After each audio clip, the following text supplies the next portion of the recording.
গাছটা আমি আদিমার ওখান থেকে অনুষ্ঠান করে পেয়েছিলাম। এখন কি সুন্দর হয়েছে দেখুন, কত পাতা গজিয়েছে।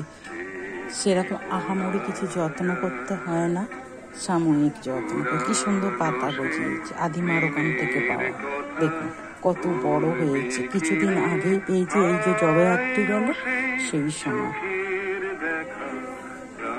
দেখুন কি দারুণ লাগছে দেখতে।